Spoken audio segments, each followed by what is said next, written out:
कपकोट विकासखंड के पोथिंग गांव में खेल मैदान निर्माण के नाम पर सरकारी पैसे और विभागीय लापरवाही का एक ऐसा खेल सामने आया है जिसने पूरे गांव को संकट में डाल दिया है। युवा कल्याण विभाग के तत्वाधान में चल रहे खेल मैदान निर्माण कार्य के दौरान कार्यदायी संस्था की कथित घोर लापरवाही के चलते राजकीय हाई स्कूल पोथिंग का मुख्य भवन बुरी तरह क्षतिग्रस्त हो गया। इतना ही नहीं, गांव की लाइफलाइन माने जाने वाली पेयजल योजना की टंकी भी इस निर्माण की भेंट चढ़कर टूट गई। इस घटना के बाद से ही स्थानीय ग्रामीणों में शासन प्रशासन के खिलाफ भारी उबाल है। गुरुवार को इस तबाही की जमीनी हकीकत देखने के लिए पूर्व जिला पंचायत अध्यक्ष हरीश शैठानी, कांग्रेस जिला अध्यक्ष अर्जुन भट्ट और जिला महामंत्री भूपेश कड़िया सहित तमाम नेताओं ने भारी संख्या में ग्रामीणों के साथ मौके पर पहुंचकर घटनास्थल का निरीक्षण किया। प्रभावित परिसर की हालत देखकर हर कोई दंग रह गया। इस दौरान नेताओं और ग्रामीणों ने सीधे तौर पर निर्माण कार्य की घटिया गुणवत्ता और विभागीय अधिकारियों की रहस्यमयी चुप्पी व निगरानी पर गंभीर सवाल खड़े किए।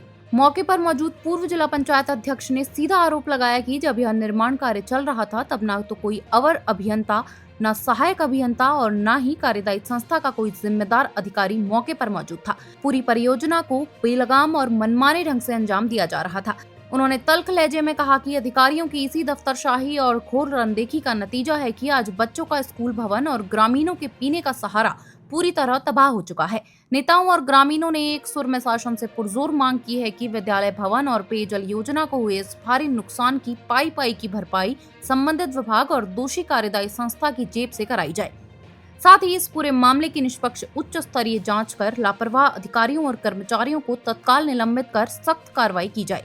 ग्रामीणों ने चेतावनी दी है कि यदि प्रशासन ने तुरंत नुकसान का सही आकलन कर मुआवजा नहीं दिया और क्षतिग्रस्त सरकारी संपत्तियों की युद्ध स्तर पर मरम्मत नहीं कराई तो समूचा क्षेत्र एक बड़े और उग्र जन आंदोलन की राह पकड़ने को मजबूर होगा। आज हम मां भगवती के दरबार में पोथिंग वृक्षारोपण के लिए आए थे। पूरे बागेश्वर जनपद ही नहीं, पूरे उत्तराखंड में पोथिंग का ये ऐतिहासिक फील्ड चर्चा में है।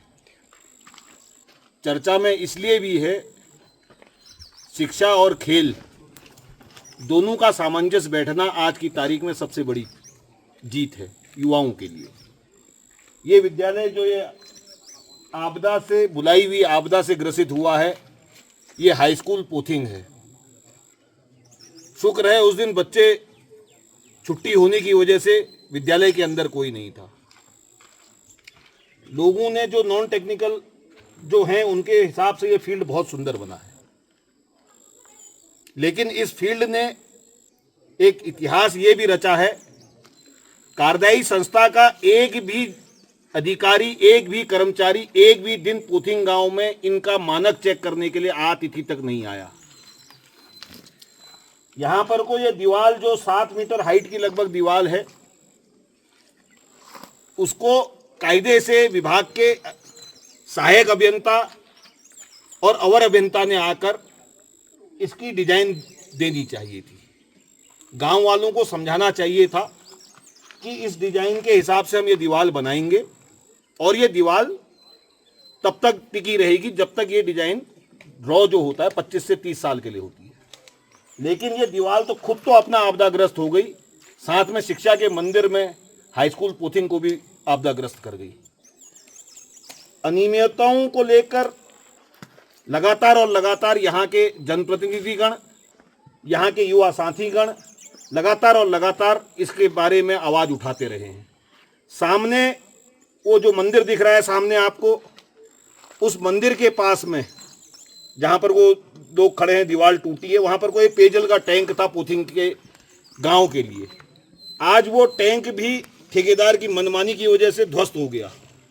तो कहीं ना कहीं इन सब चीज़ों को मैं आपके माध्यम से कहना चाहता हूं कि इसकी एक उच्च स्तरीय जांच कमेटी बैठाई जाए कि ये दीवार में कितना सीमेंट पड़ा है, कितना यहाँ का लोकल जो ये मट्टी है उसको लगाया गया है और इसका बेस अभी भी दिखाई दे रहा है।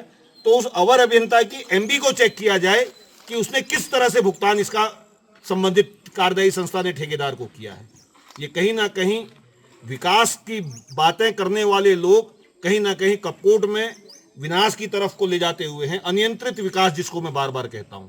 तो मैं आपके लोगों के माध्यम से इस दीवार की उच्च स्तरीय जांच किसी भी अन्य विभाग के माध्यम से होनी चाहिए और इसकी क्षतिपूर्ति संबंधित विभाग और टैंकी की क्षतिपूर्ति संबंधित विभाग से होनी चाहिए।